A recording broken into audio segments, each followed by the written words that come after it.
Welcome back to Where Potters Walk. Are we seeing the best of Junho? Robbins says 5 assists now and a goal.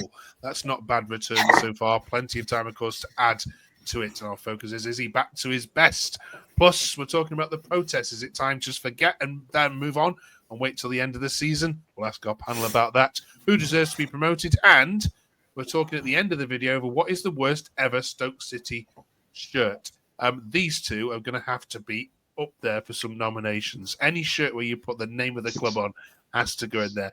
If you think there's any worse than that or you agree with it, drop us a like now. We're trying to get to 100 likes on this week's video. We've got our team back. Carl, Adam, and Ryan, thank you very much for joining us. Hope you're all well and a happier crew this week after the demolition of Swansea. Carl, how was that for you?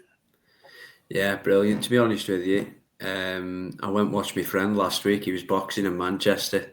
So I actually missed the game, and I've now been banned from every remaining home game, it appears, by my fellow season ticket holders and my mates. But I've caught up with it, and I don't think we're going to get through this podcast, are we, without talking about that goal, that Baker goal. We'll come on to it in a minute. We've got to come on to that in a bit. So, yeah, happy today. Brilliant. Adam, you didn't have it all your own way, but was that one of the better performances under Robin so far? I wouldn't say it's one of the better performances. I think for the first 60 minutes, it was very much the same as what we've seen in the last few games. Two bold men fighting over a comb, as what I'd call it, with two very poor teams. We've got this knack of bursting into life when we go a goal behind. I think the last 20 minutes is probably the best we played under Robbins, but that first hour was a tough watch. But I think the result was probably more important than the performance, given the run of fixtures we've got coming up. They look a very tough set, so get the 3 points out of that one, I'll take it. Okay. We'll talk about Junho in a second, but this tweet agreed with most of what you've just said there, Adam. I'm at a loss as to 60 minutes of impotent dross and then 30 minutes like that. Fair play, I did not see that coming. More character than I thought they had in them. Well done, proving me wrong. That should help morale, I imagine. Do you agree, Ryan? Yeah, I think one thing we need to pick up on, I think the first half of this Stoke City side under Mark Robbins has not shown fight in the first half. It seems we go in and he must rollick them for them to come out that second half and put a shift in. And I think he senses the fans of the first half not enjoying it. He obviously says something second half. We're totally different, and it has been the past few games, to be honest with you. Yeah, turning into a second half side. We'll focus on some players now. We'll come on to Baker, of course, in a second. But Carl, I want to put the headlines on this young man. Wayne says he's a young lad, moved to the other side of the world to play in the sport he loves, one of the toughest leagues. He's had to learn to speak English and play under 4 different managers in the season and the half that he's been here. Couldn't have deserved more today. He's back him 100%. Are we seeing the best of him under Robbins, Carl? Starting to again, yeah. I mean, I think we all saw it last season. He was a great player. He showed glimpses of what he was capable of this season. Maybe it's, because of the changes of managers, getting used to a different style of play and that. We haven't seen the best of him, but I'd say the last 2 games, he's starting to come into life. And there's a guy on Twitter or X, however you want to call it, Joel Kim, and he follows all the South Korean players. And he said this time last season, Bae Junho actually scored, and he went on for the remainder of the season to have an absolute blinder. So you do forget with these players how young they are, you know what I mean? And like Wayne said on that tweet, he's up sticks. He's moved to Costa del Stoke from all the way from Korea. And it must be a massive, massive change for him. And yeah, I've always liked him, and we know there is a player in there. It's just we've been waiting for him to come into action. I think we're getting him again now. Fingers crossed. Absolutely. Adam, do you agree? Is he showing his best? I wouldn't say he's at his best. I think we saw the best towards the back end of last season. He was unplayable. I think a lot of clubs were looking at him in the summer and thought he'd got a bit more about him. He's been better these last 2 games, but he's still got this knack of being pushed off the ball very, very easily. Towards the back end of last season, we didn't see that. He seemed to be really strong on the ball, really confident in taking players on. you're starting to see that come back, but he's not quite the player he was at the back end of last season. But I don't think it's just him. I think, as Carl said there, it's a very young squad. You look at Berger, the last 2, 3, 4 games, probably been our best player in the last month. I think it's that confidence throughout the whole team, and I'm hoping that it's Mark Robbins is now getting them settled, and they're breeding confidence from him, and that's now starting to show on the field.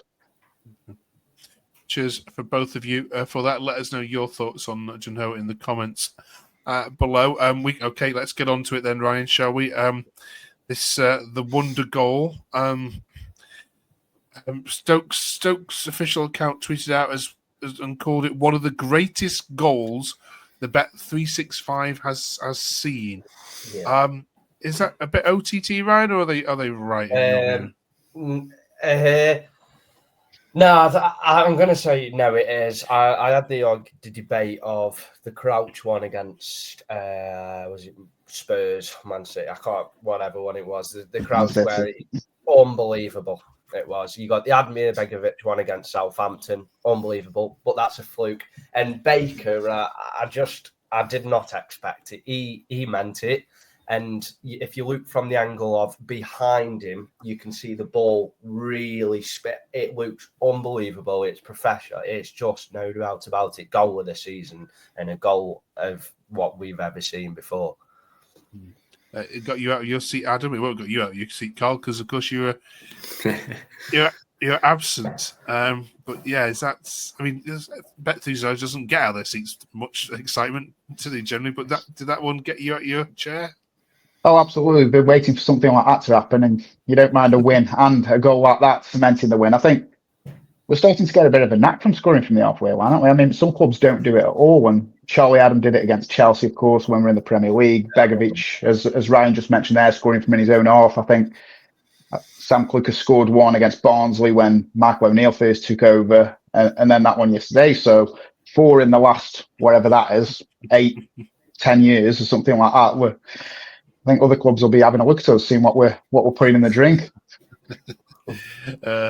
Norway says Baker and Berger need to start every game. We could become deadly at set pieces with Baker and Berger, so hardworking and good. And of course, Baker has 100 Stoke appearances, Ryan, which we need to. But Baker was getting slammed a couple of weeks ago by people on here, and tweets saying actually was he contribute? He's known for his set pieces, but actually his set pieces haven't been any good. So where do we stand on him now? It's just we never should have loaned him out. Personally, I love him. He's a leader. He's got energy about him. He's got a character about him, and I'll always stand with. We need a Baker in the side with amongst these young lads. He was in the Chelsea setup. He brings the experience that not a lot of players can bring. And I think he's in his last year. And I know they were speaking about yesterday. He just wants to focus on this season. And I think we give him a contract again, 1 year, whatever. But give him a contract again. I like him. I think he's a great lad. Okay.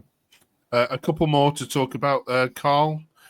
Joe says, I think yesterday was one of the first poor games Ashley Phillips has had for us. I can't think of many more. We got the win in the end, so it didn't really matter, but he's still such a promising defender and to play so well. And mainly his functional side is very impressive. Do you agree with Joe? Yeah, he's been a class act. He really has since he's come in. I know we had to wait for a while because he was injured when he first come in. He had a setback with concussion from one of the games, so he has been in and out. But yeah, okay, he may shine in a team that consists of Gibson and Rose. I think even I'd shine in that at 5'8". But no, for a young English centre-back, he's going to go places. I mean, I'd love to keep hold of him. Absolutely love to, but there's no chance. Tottenham will be asking for 10 million easily. He's still very, very young. I'll put my mortgage on it. I think he'll play for England eventually. And I do think he'll become one of the top centre-backs in England. I just really, really rate him that much. Okay, good shout. Thank you very much. The other topic of debate we want to briefly discuss is about the protests and the banners we've started to see being put together. Coats Out, of course, was following the Bristol City Bristol City game midweek. Adam, what's your reaction? What's your reaction to these planned protests and demonstrations against the owner? I understand why people are frustrated, and I understand why those kind of messages are starting to rear their head. We've had 7 years now of aiming to finish 15th in the championship, and it seems to be bad decision after bad decision. And we jump from manager, we jump to a recruitment strategy every 6 months, and there just doesn't seem to be any focus or vision or strategy on how the club should be run. It's like the shiny thing in the corner of John Coates' eye just keeps grabbing his attention every 6 months, and he just changes tactic. And whilst I don't think we need protests right now, like we talked about before there, we've got a very, very young squad. Making a bad atmosphere in that stadium right now when we're sitting where we are just above the relegation zone isn't going to do anybody any good. But come the end of the season, if we're surviving by the skin of our teeth, and even if we get the drop, then I fully expect those protests to come out in force. Something's got to be done. And I don't think the Coates family should be going anywhere. You know, we're very lucky to have the Coates family put in the money in that they are, and local owners and all that goes with it. However, it can't be ignored. The running of the football club has been disastrous for the last 7-8 years. So whether that's they bring somebody in to run the club for them, bring a proper chairman in who's got a bit of experience at a different level, I'm not sure, but this certainly can't continue. Cheers for that, Carl. Ryan says, leave the protesting until the end of the season. What we need to do is back Robbins and back the boys until the end of that same season. What's your take on it? Pretty much the same as what Adam's just said. You know, sometimes you have to be careful what you wish for. I think in terms of ploughing money into the club, Coates has never shied away from that. Season after season for the last few years, you know, he's put money in the club because we've needed it. I mean, our finances have been shocking. The income and the revenue from the club have been shocking, but he's always balanced it. He's ploughed money into Clayton Woods, a training ground. I think it's one of the best. It's Premier League standards. He's ploughed money into the stadium, but he couldn't run a bath, so he can't run a football club. He's absolutely awful at running a club. He needs somebody in because, as Adam said, he just can't get a plan. He can't stick with a plan. You look at the likes of Brighton and Brentford, their owners and their plan that they've got is unbelievable. And we could have that because, like I say, he's a local owner. He does care about the club. But yeah, the protests for me, pointless now at the end of the season. I understand again why people are saying it. It has been an absolute shower. But in my opinion, just leave it out till the end of the season. And Ryan, we already know your point of view because your tweet there, but you agree? I can imagine. Yeah, I agree with exactly what Adam said. Is I think we'd be absolutely stupid if to force the Coates out for them to sell up. If they sold up, I generally think we'd end up with like an horrible owner. I don't know. I have a feeling if they sold up, it wouldn't go right. I think step back and just enjoy it with being a fan and just being the owner and the owner only, where you pump money into it and let someone else who can actually run a bath to run the football club. And that's what we need. And just don't protest yet. There's no point. It's going to knock the confidence. It's just pathetic, to be honest with you.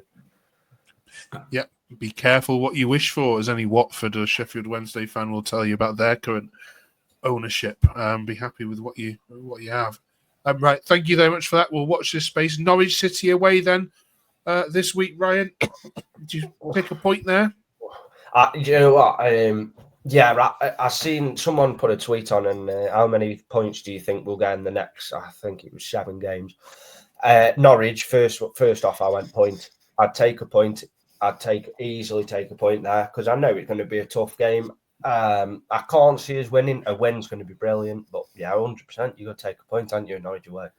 Yeah, and then you've talked about this horrible run, then Adam. That doesn't get much any easier after that because then comes the run of Middlesbrough, Watford, Coventry, Blackburn, Millwall, QPR, and so on. In fact, you don't really have an easy game until April the 8th when you play Luton. So it's not going to be easy this next month.